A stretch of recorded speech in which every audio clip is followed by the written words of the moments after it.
It was the kind of Christmas dinner you'd expect. Warm, a little too much food on the table, and the chatter of family bouncing off the walls. The smell of turkey, stuffing, and mashed potatoes filled the room as Ashley and Michael bantered back and forth, laughing over some old inside joke while I wiped the last of the dishes. Michael, my son, was always a jokester. He could make anyone laugh, even when it was the last thing they wanted to do. And Ashley, his wife, was always right there, feeding into whatever idea he had. It was comforting in a way to see them so happy, so united. But this Christmas felt different. Ashley had just passed me the gravy boat to refill, and I noticed it then, the briefcase sitting innocently by the door, a little out of place. It was mine. It had been left in the corner earlier in the day when I came back from the bank, and for some reason, it nagged at me, like I couldn't let go of a detail I couldn't quite put my finger on. I bent down to grab it, pulling it close to the table. "Hey, Robert, don't be all formal with the briefcase. You know it's Christmas, right?" Ashley teased, her voice light. But there was something about the way she said it that made me pause. I gave her a tired smile. "It's just paperwork," I said, trying to keep my tone casual, but my mind wasn't fully there. Michael, sensing a shift, leaned back in his chair and took a long swig from his glass of wine. "What's in there, Dad? Come on, give us a peek." I hesitated for a moment, then let out a breath. "Just some documents from the lawyer, nothing interesting." But Michael was already up, reaching over with a grin on his face, pulling at the latches of the case. Ashley's eyes narrowed. "What's the harm? It's not like it's a secret." Something in me tightened, but I said nothing, watching as Michael opened the case, flipping through the papers. It took less than a minute, but the moment he saw the legal papers, documents clearly labeled in bold, inheritance, his face shifted. His fingers froze, and his lips pressed together in that tight, controlled way he had when something caught his attention. "Uh-huh," he muttered under his breath. "So, what's all this, huh?" I stood up from my seat, the calm demeanor I'd worked so hard to maintain slipping. "Michael, put that down." But Ashley, who'd been quiet until now, moved to his side. "What is it? What did you find?" She looked at Michael, then at me, her gaze sharp, assessing. Michael's eyes flicked up to mine, and then down to the stack of papers again. "Dad," he said, his voice lower now, more controlled, like he'd been waiting to hear those words for years. "What's this?" He tapped the inheritance document, the figure on the top clearly visible. $15 million. A thick silence filled the room. My hands were suddenly clammy, and I could feel the heat rising to my face. I could see both of their eyes on me now, the wheels spinning in their minds. I opened my mouth, but the words stuck. "Michael, don't—" $15 million? Ashley interrupted, her voice a little too sharp. "Robert, how could you not tell us about this?" She leaned forward, eyes wide, and for the first time, her usually polished demeanor cracked. "We're your family." Michael sat back down, still holding the papers, now reading through them more thoroughly. "How long has this been going on? Why didn't we know about this, Dad? It's not like it's some little amount." I swallowed hard. They were looking at me now like I was holding back some golden ticket, something they could finally cash in. I couldn't breathe. It felt like the room was closing in on me. "You're telling me you've had $15 million all this time, and you didn't think we should know?" Ashley's voice was getting more insistent, almost accusatory. "I didn't think it mattered," I mumbled, but even to my own ears, I sounded weak. Michael shot a look at Ashley, and without missing a beat, she turned toward me, her smile gone. "You have to give us some of this money. I mean, we're family. You can't just sit on it, Robert." A bitter laugh escaped my throat. "It's mine, Ashley. I've earned it." "But we're your family." Michael's voice was harder now, louder, his tone one I hadn't heard from him in years. "You have more than enough. You don't need it all. Why won't you help us?" I looked between them, my son and my daughter-in-law, both of them now looking at me with eyes I barely recognized. Greed. That was the word that hit me, cold and sharp. There was no more pretending, no more niceties. I realized with a sickening clarity that they didn't see me as their father or father-in-law anymore. They saw me as a bank. I set my glass down, my hand shaking slightly. "This isn't a conversation for tonight." "Please," I said, my voice suddenly firm, though my stomach churned. "This is not happening." But they were relentless now, not stopping.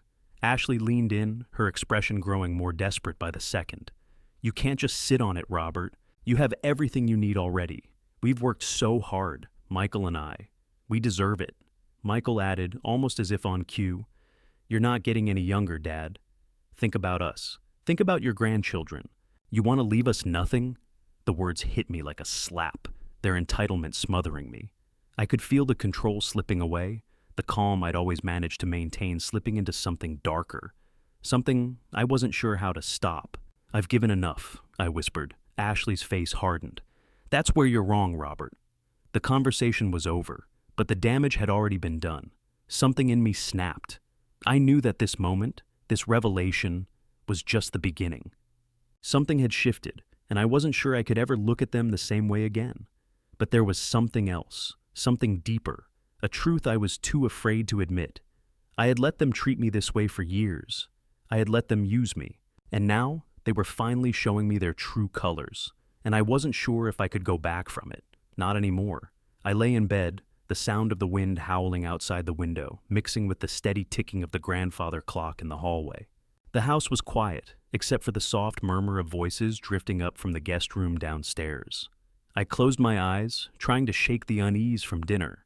The scene at the table, the greed, the demands, kept replaying in my mind, each time more vivid than the last.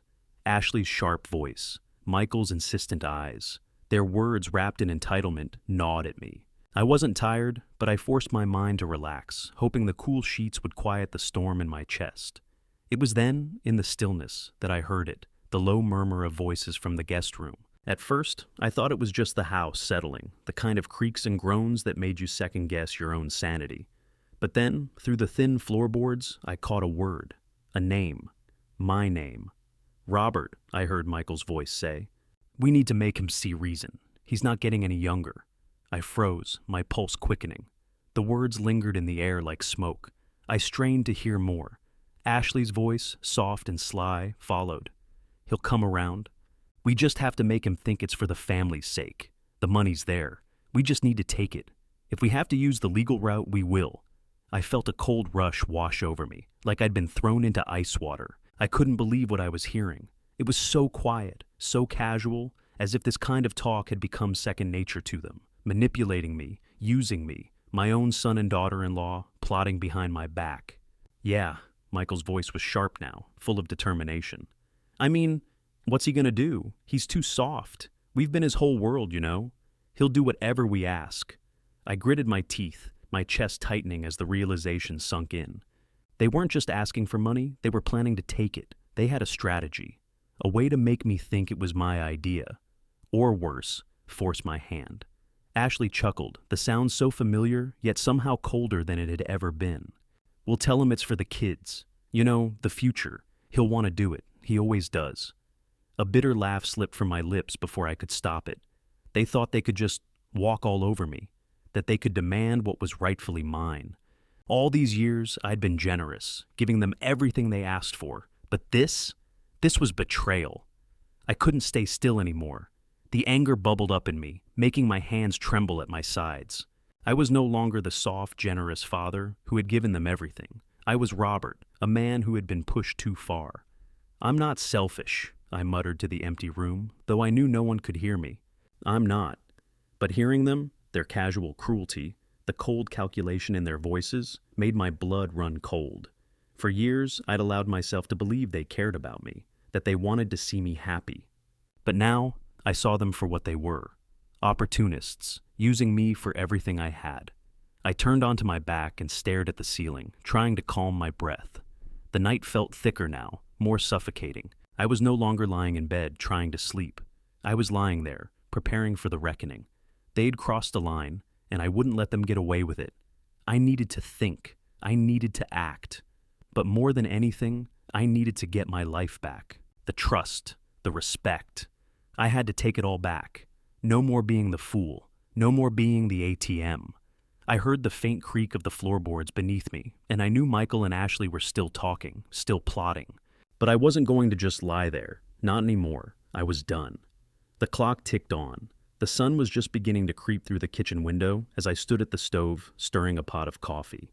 The aroma filled the space, a small comfort in the midst of everything that had happened. My hands worked mechanically, but my mind was far from still. Michael and Ashley had no idea I had overheard them last night. I could still hear the echo of their words in my head, their plotting, their cold calculation. They saw me as weak, a fool, and for the first time, I couldn't let that slide. I had been generous to a fault, bending over backward to support them for years. But now I saw them clearly, and I couldn't ignore the betrayal. The sizzle of bacon on the pan was the only sound in the house as I watched the clock tick closer to 7 a.m. Soon, they'd be down here, acting like nothing had changed. Their words hung in the air like a foul odor, and I knew I couldn't go back to pretending everything was fine. Not anymore. The creak of floorboards signaled their approach. They were up, as expected, both of them sliding into the kitchen like they'd had the best sleep of their lives. It was unsettling how normal they seemed, considering the night before. I couldn't help but study their faces, their easy smiles, the way they slid into their roles as if nothing was amiss. "Morning, Dad," Michael said, his tone casual, like he hadn't just spent hours last night plotting to take what was mine. He grabbed a mug, his back turned to me. "That coffee smells great." Ashley joined him, leaning casually against the counter, her eyes catching mine for a moment. She didn't say anything at first, but I saw the flicker of recognition pass through her. She knew. I could feel the weight of her guilt, but it didn't stop her from acting like everything was normal. I said nothing as I poured the coffee, taking my time, savoring the ritual of it, just something to hold onto in this chaotic moment. When I finally spoke, my voice was colder than I meant it to be. "You two seem fine this morning," I said, setting the coffee pot back on its warmer. I didn't look at them as I spoke, but I could feel their eyes on me, waiting, expecting the same old Robert, the one who gave in, the one who always bent to their will. Michael took a long sip of his coffee, then placed the mug back down on the counter. "Yeah, we're fine. Just, glad to get a good night's sleep after all the stress with the dinner and everything." Ashley nodded along, her smile wide and overly cheerful. "It's just been a lot, Robert. We know you've been under pressure, but we're family. You'll help us out with the inheritance, right?" The words hit me like a slap, but I didn't flinch. I couldn't afford to. I couldn't let them see how much they'd rattled me. I'd spent my life making excuses for them, letting their demands pass without question. But this time, I wasn't the man they thought I was. I set my cup down, my hands suddenly still as I stared at them both. I began, my voice low and deliberate. "You both have been asking me for things for a long time. You always have some reason, some new need. But it's never enough, is it?" They exchanged a quick glance, and Michael cleared his throat, the unease creeping into his voice. "What are you talking about, Dad? It's not like that. You're not just helping us out, you're helping your grandkids. It's for the future." The way he said "for the future" made my blood run cold, like they were entitled to it, like I owed them. I leaned against the counter, my fingers gripping the edge, trying to steady myself. I could feel the years of resentment building, finally finding their voice. "You want to know what I see, Michael? What I see is entitlement. I've given everything I had, everything I could, but it was never enough. I'm supposed to just keep giving, keep helping, because you think I owe it to you." Ashley stepped forward, a hint of desperation in her eyes. "But we're your family. You've always said family helps each other. We need this, Robert. You have more than enough. What's the harm in helping us out?" I felt something inside me snap at the words, but I held myself steady. This wasn't just about the money. It was about the years of manipulation, the years of letting them take from me while I gave up everything, my time, my energy, my peace, to help them, to make their lives easier. And for what? "I've helped you," I said quietly, my voice tinged with something darker now. "But you don't see it, do you? You don't see how much I've sacrificed, how many years I've spent making sure you had what you needed while I went without. And now, you think you can just take what's mine because you feel entitled to it?" Michael's jaw tightened, but he didn't back down. "Dad, you're not getting it. It's not like that. We're just trying to look out for our kids. They need the future you've secured. You can't leave them with nothing." "Nothing?" I repeated, the word tasting bitter on my tongue. "Is that how you see me, Michael? Is that how you see me now? Too old, too boring, not worthy of the inheritance I worked my entire life for?" My voice rose slightly, the cold calm giving way to frustration. Ashley stepped in again, trying to smooth things over. But I wasn't done yet. "No, Ashley," I said, cutting her off. "This isn't about me not wanting to help. It's about the fact that you and Michael think I owe you, and for the first time in my life, I'm saying no.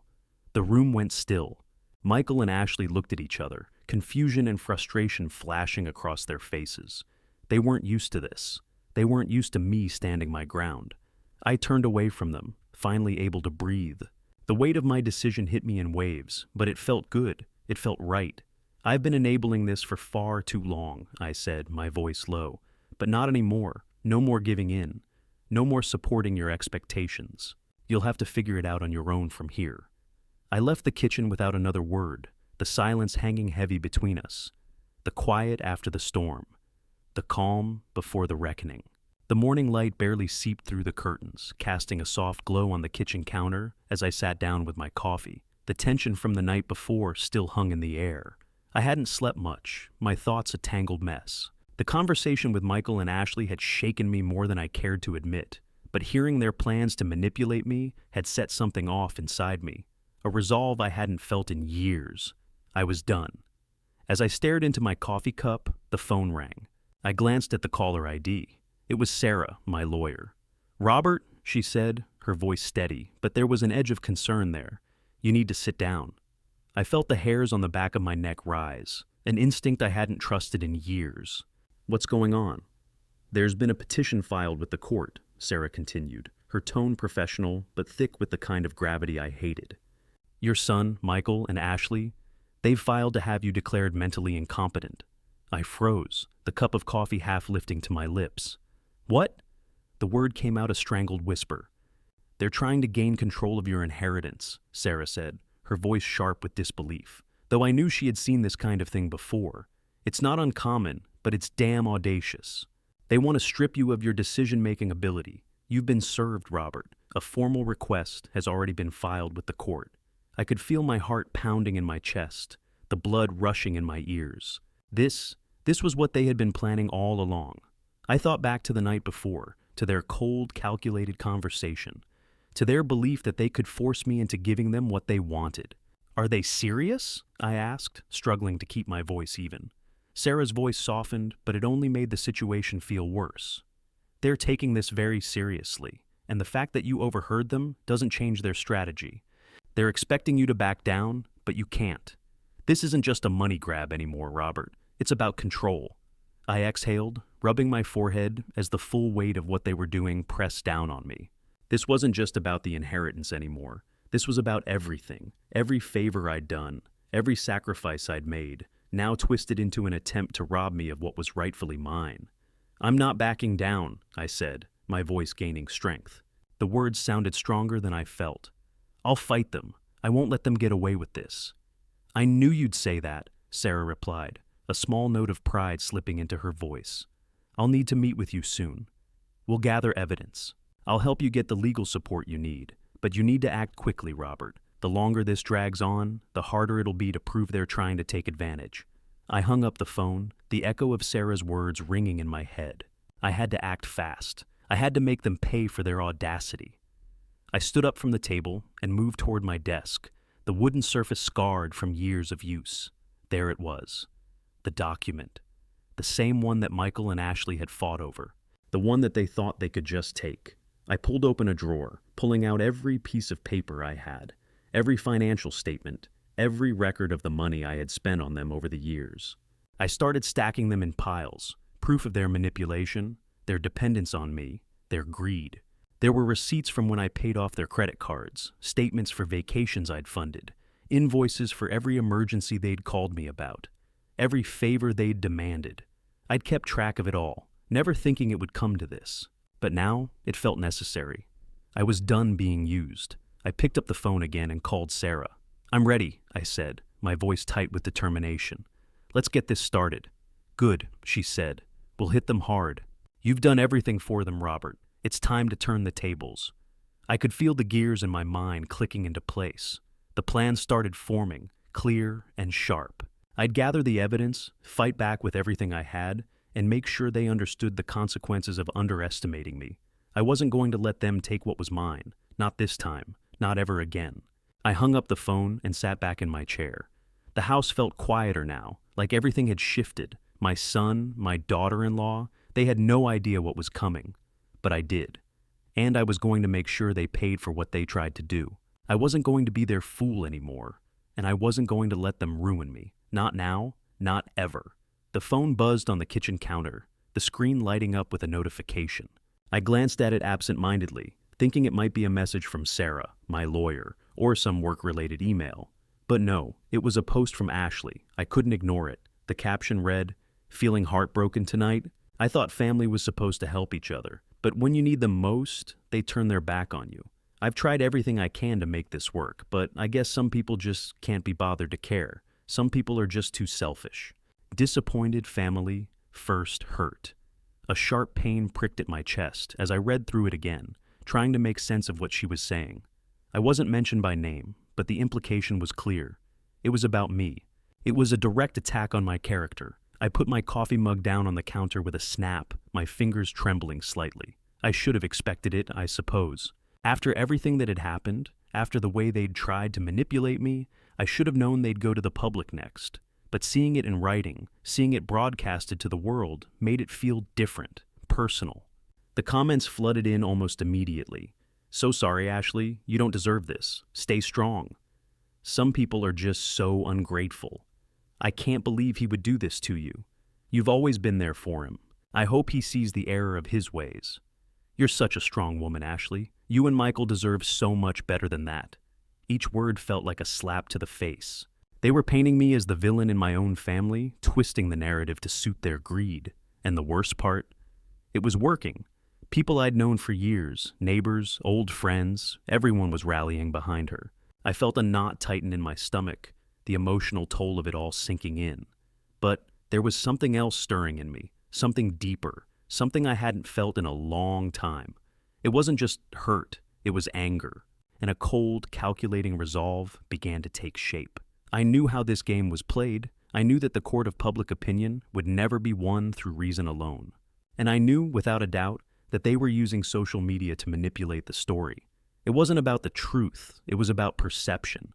They wanted to paint me as the heartless, greedy father who turned his back on his family, and they were doing a damn good job of it.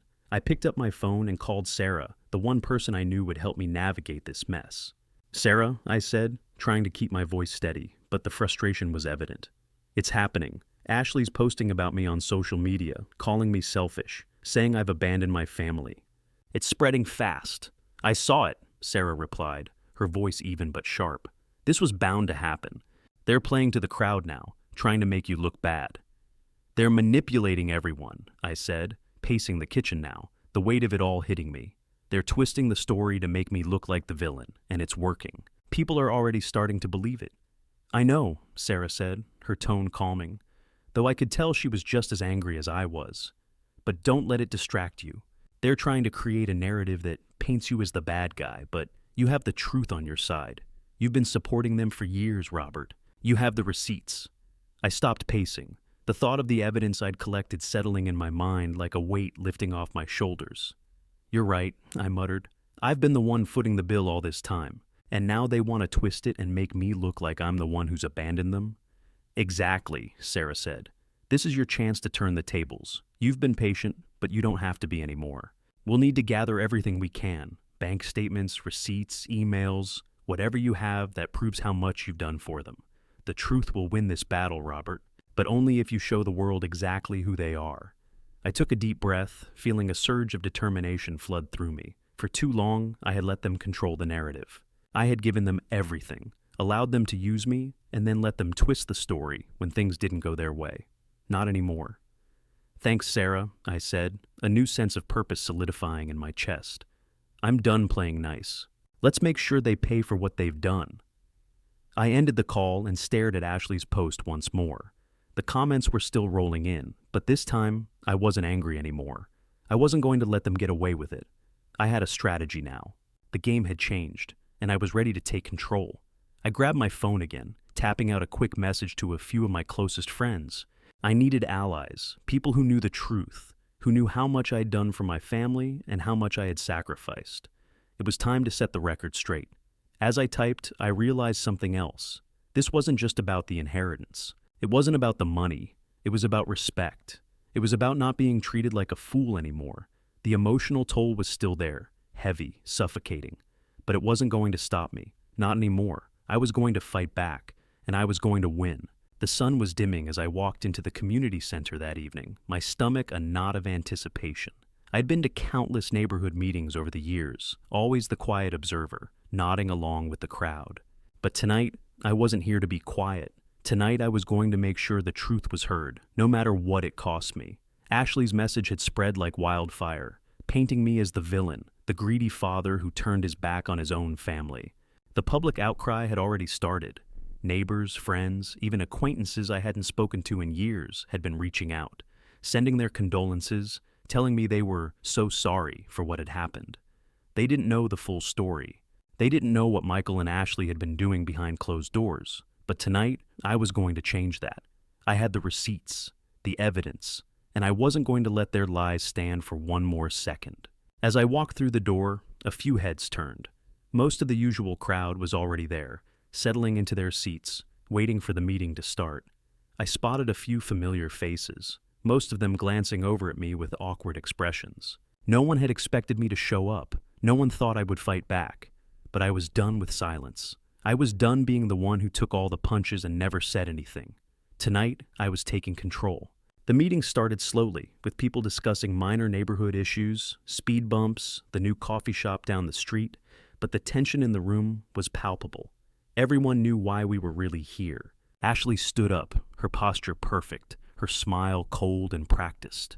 She didn't even look at me as she began her speech. "I'm here tonight to talk about elder abuse," she said, her voice smooth and steady. But there was a faint tremor of desperation hidden beneath her words. "My husband Michael and I have been struggling with this for some time. We're not asking for sympathy, just the chance to get the help we need. Robert has refused to help us with what's rightfully ours, and I think it's time this community steps in and supports us." The room was silent. Everyone was hanging on her every word. And why wouldn't they be? She had everyone believing that I was some kind of monster. I could see their eyes on her, their sympathetic expressions.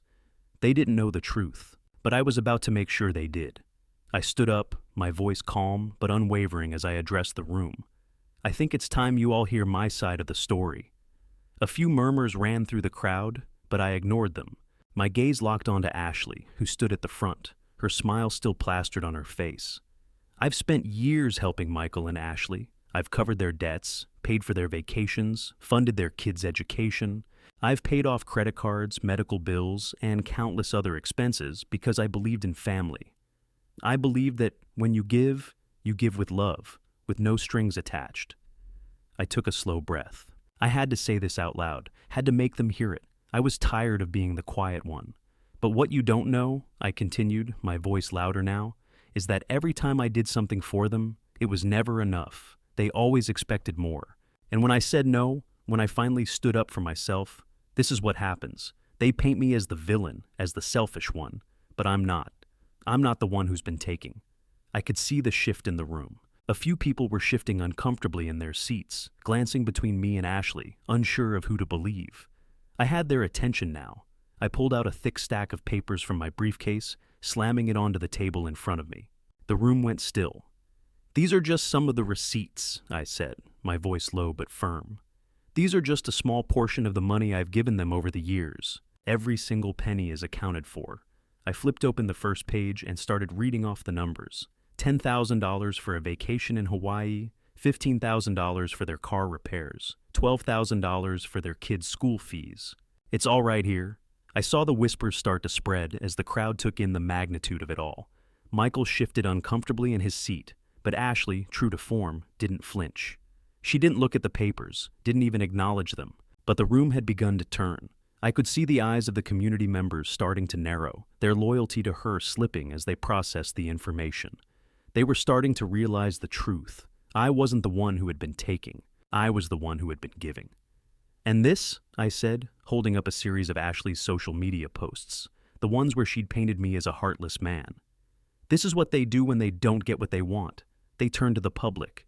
They twist the story, make themselves the victims. But you're not the victims, Ashley. You're the ones who've been manipulating the truth." I glanced at Michael, who sat with his arms crossed, his face a mix of anger and embarrassment. I could see the doubt creeping in his eyes now. "Ashley, you've been lying to all of us," I said, my voice colder now, directed at her. You've used me for everything I have, and when I finally say no, you go behind my back and try to turn the world against me. The crowd was silent now, and I could see the tide turning. Michael's face flushed, and for the first time, I saw a flicker of guilt in his eyes. It was small, but it was there. I turned to the room. I've been a fool. A good father, yes. A generous one, yes. But I've allowed this manipulation to continue for far too long, and it ends here. You all deserve to know the truth, and now you do. There was no applause, no cheers, but the tension in the room had shifted. People were looking at Ashley differently now, whispering among themselves. The facade was cracking. Michael, still silent, finally stood. He took a deep breath and looked at me, his voice softer than I'd ever heard it. Dad, I didn't know. I didn't realize. I met his eyes, a mixture of disappointment and hope in my chest. It's not too late to make things right, Michael, but only if you're willing to face the truth. Ashley's face twisted in fury, and she stormed out of the room, her heels clicking loudly as she left. The crowd's whispers grew louder as they began to see what I had seen for so long. The manipulative nature of my daughter-in-law, the way she'd twisted Michael into her schemes. And for the first time in years, I felt like I'd finally done the right thing. The truth had been exposed, and the community was starting to see it for what it was. I wasn't the villain. I wasn't the selfish one. But Ashley's grip on this community, that was over. And now, it was time to make sure she faced the consequences. The silence in the house was deafening, the kind of silence that came after a storm had passed, but the damage still lingered in the air. I had spent the entire day reflecting on the meeting at the neighborhood association, how the truth had finally been laid bare, how I had exposed Ashley for the manipulative person she was. But even now, the weight of what had happened the night before pressed heavily on me. My son, Michael, was at the center of it all, caught between his wife's manipulation and the truth he was just starting to see. I had given him the chance to make things right. The offer was simple. Confront the mess he'd made, accept responsibility for the years of manipulation, and start rebuilding the relationship we'd lost. But as the day wore on, I could feel the cracks in the family structure deepening. Michael was still too wrapped up in the fallout to truly understand what needed to be done. I sat in the living room, watching the rain hit the window, lost in thought, when I heard the front door open. Michael stepped inside, his face drawn and tired, his usual confidence replaced with a quiet resolve I hadn't seen in years. He was no longer the arrogant son who had demanded everything. He looked like a man who had just realized the weight of his choices. I stood up as he approached. He didn't say anything at first, just stood there, shifting on his feet, the tension between us thickening. "How's work?" I asked, my voice cold. But it wasn't the question that hung in the air. It was the unspoken words, the elephant in the room, about what had happened to our family, to our relationship. Michael looked at me, his eyes heavy with the weight of the conversation we had to have. It's a mess, Dad. You were right. All this stuff with Ashley, I let it go too far. I let her push me into doing things I shouldn't have done. The admission hit me like a punch in the gut, but there was something in his voice, something raw and real that told me he wasn't just saying the words to placate me. He was acknowledging his own mistakes. "Then what now, Michael?" I asked, trying to keep my voice even, but inside I was seething. "What do you want from me now?" I need to make it right," he said, his voice quieter now. "I've been selfish, and I've been a coward. I never stood up to her. I let her manipulate me, and now, look where we are." I took a step toward him, my heart pounding. This was the moment I'd been waiting for, the moment he would either continue down the path of manipulation or finally break free from Ashley's grip. I was ready to offer him the chance to rebuild our relationship, but it wasn't going to come cheap. "You can start by owning your part in all of this," I said, my voice firm. "I've supported you both for years, Michael, financially, emotionally, every way I could, and look where it got me, used, manipulated. You've enabled her behavior for far too long. You need to accept responsibility for what you've done." Michael winced at my words, but he didn't back down. "I know," he said, his hands clenching at his sides. "I know I've let her do this to you. I let her tear us apart, and I let myself be blinded by her manipulation. But I can't fix it if I don't admit it first." I nodded, feeling a knot in my chest loosen just a little. It was the first time in a long while that Michael had taken full responsibility for his actions. not just blamed someone else or offered excuses. Good, I said, my voice softer now. But this doesn't mean you get a free pass. You need to repair the damage you've done. To me, to your own family, and to yourself. I will, he said, the sincerity in his eyes unmistakable. I don't expect you to forgive me right away, but I'm going to do everything I can to make it right. No more lies, no more manipulation. I exhaled, the tension in my shoulders slowly fading. It wasn't over, far from it. But this was the beginning of something real, something I hadn't seen from him in years. We stood in silence for a moment, and then I spoke again, my voice steady. I'll help you, Michael, but only if you're serious about making things right. No more enabling, no more excuses. If you want to be a part of this family again, you have to prove it.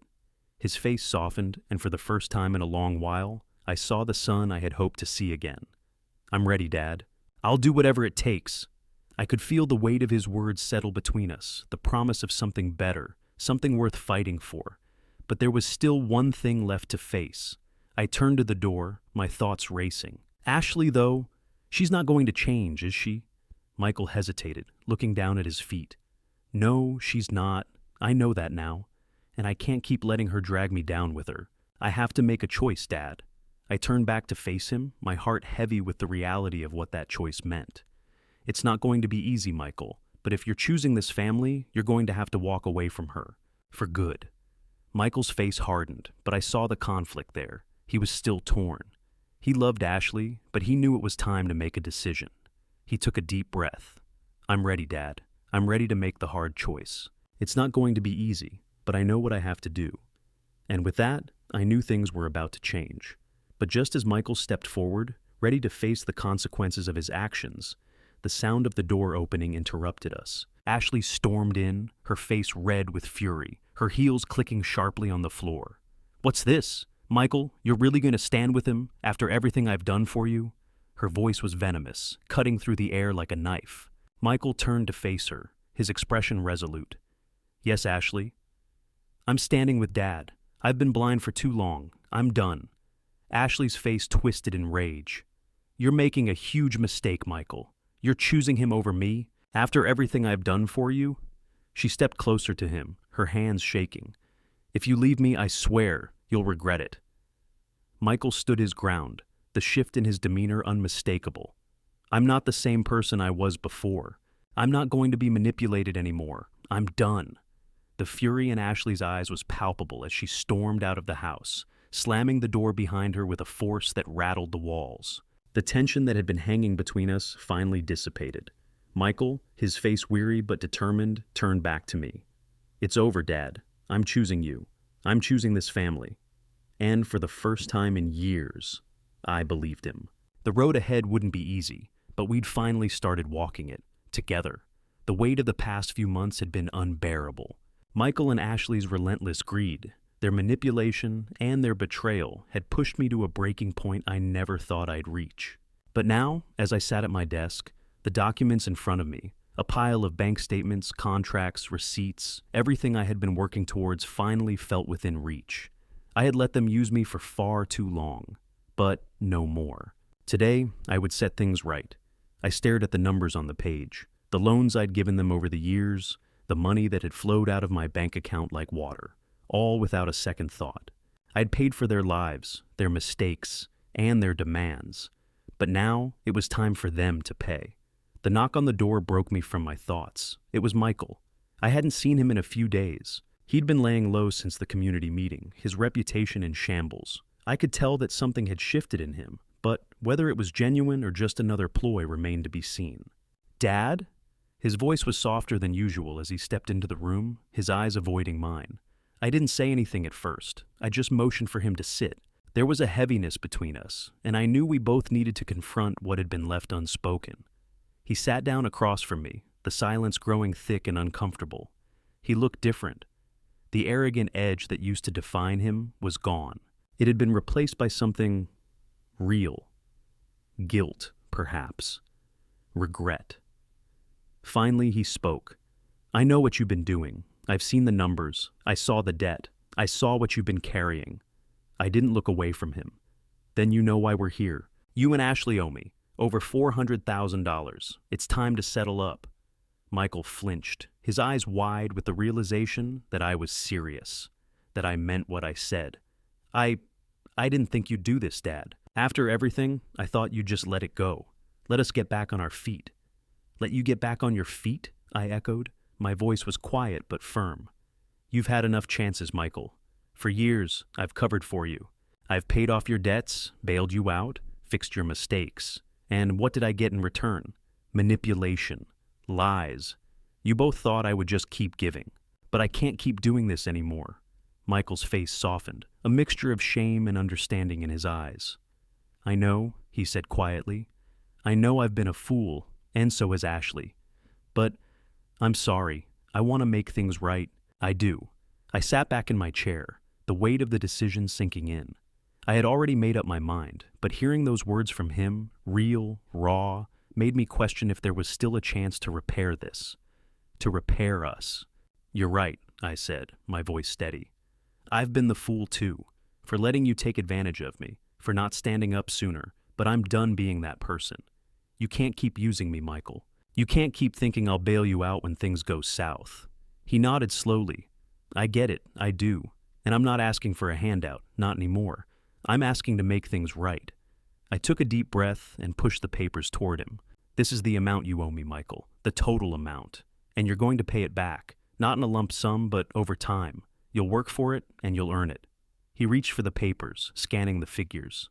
He seemed overwhelmed, but I could see something else in his eyes now, an understanding of the consequences of his actions. I can do that, he said, his voice low. I'll work something out. I'll figure out how to pay you back. I leaned forward, looking him in the eye. You'll pay every penny, Michael, and when you do, maybe we can start over. But this isn't just about money. This is about trust. And you have a long way to go before you earn mine again. He nodded solemnly, his face tight with the weight of the promise he had just made. But I saw a flicker of hope in his eyes, a glimmer of the man he could be, if he was willing to fight for it. As he stood to leave, the door creaked open, and I saw Ashley standing in the doorway, her face a mask of fury and disbelief.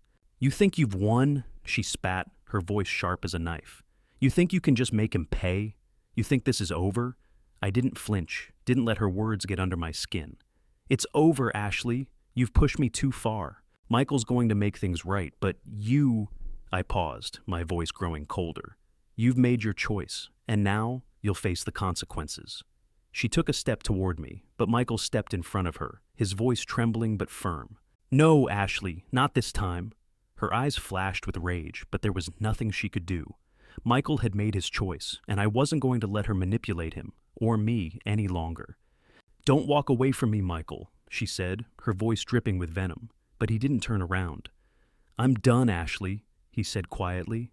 I'm done. And I'm not coming back. She stood there for a long moment, the weight of her words hanging in the air. But in the end, she stormed out, slamming the door behind her with such force that the windows rattled. Michael looked at me, his face a mixture of relief and guilt. I'm sorry, Dad. I know I've let you down, but I'm going to make this right. And for the first time in years, I believed him. I stood up and walked to the window, looking out at the garden. It was late afternoon now, the light fading from the sky, but I could see the small flowers I'd planted weeks ago, still struggling to push through the soil. Maybe that's what we were now, just beginning to break through the dirt, finding our roots again. But it was going to take time and work, and as I stood there, I felt a sense of peace I hadn't felt in a long time. The healing had begun, and it was up to all of us to see it through.